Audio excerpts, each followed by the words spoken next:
Earlier, I got a question from a friend, and I think it's a good question for everyone to know, so let's go with it. Billy, my goals for the next year are to find community and new experiences. What are 5 things or habits I should implement? I don't know if I can give you 5, but I think, but let me try. Okay, number 1, I think this not just goes for community, finding community and new experiences. This is just anything that this is just a good skill to have in general. Just doing things, right? So, when it comes to doing things, we typically do things we want to do and don't do things we don't want to do, right? But when it comes to finding new things to do, right? New experiences, they're new for a reason. Your entire life, it's not really conducive to that new thing you want to try. So, for example, I'm not really much of a skydiving person. Why? Because my life is all centered around safety. So that's a way extreme example. But a more common example is a lot of people my age play golf. I don't play golf. Why? Because nobody in my family plays golf, and none of my extended family members also play golf. So I've never really gotten exposure to the idea of playing golf, right? Because of this, when I try golf, it's going to be very different from the life that I have. The only reason why I may not enjoy golf is because it's very new. And like anything, I have a tendency to retreat into the life that I know, right? So, this wouldn't be a problem if you're not trying to find anything. If you're just trying to live the same life you did back in 2024, good, don't do anything. But you're here because you want to try new things, right? That means you have to know how to do things despite feeling like you don't want to do this. So, even if you don't want to do this, even if you want to go back home, even if you want to just quit it, the ability to give something an honest attempt, that is the skill that you want to develop, right? So I think that's number 1. Number 2, I think the important thing is our definition of doing something, right? Our definition of giving something a try needs to change a little bit. So, we typically think doing something once counts as doing, right?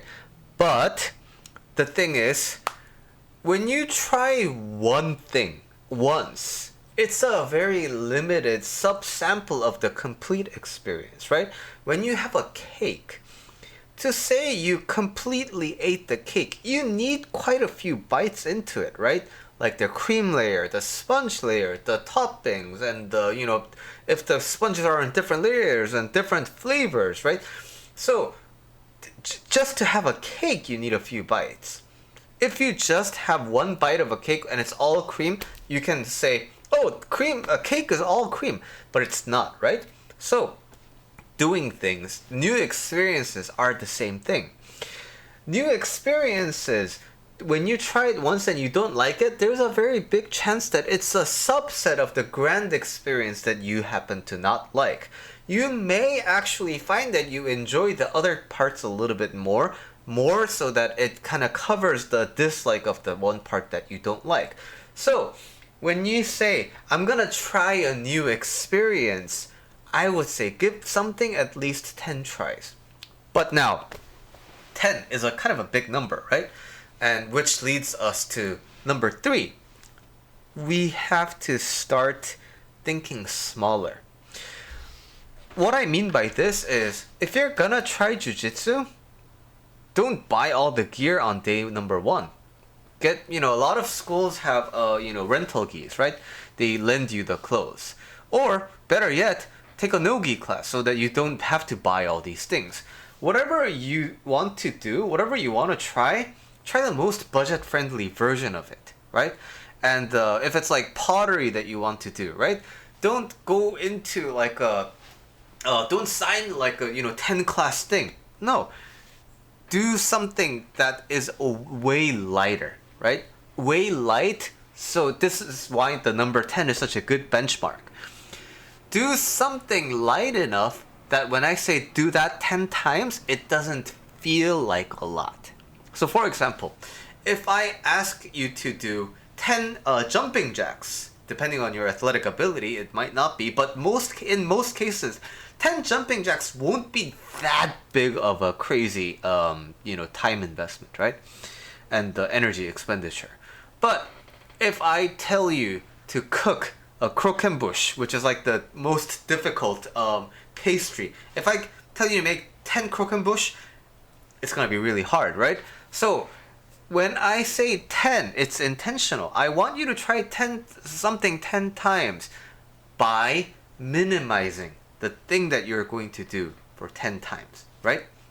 So that's number 3. For number 4, it's about community, right? Community, I think, is gonna be the last 2. But number 1, community is usually centered around people. And within the community, there are usually the people who hold the community together. The important thing is, if you are going to join a new community, then you have to make sure that you and the kind of the de facto leader or the main influencer of the community vibe together, right?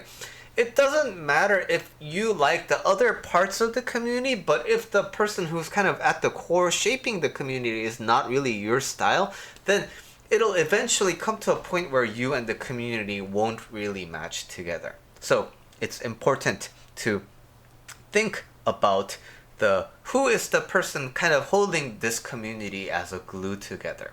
And do my goals, do my expectations, do my personal styles and preferences align with this person? Number 5, this is also related to community. A community cannot really sustain itself if people are just focused on taking all the time.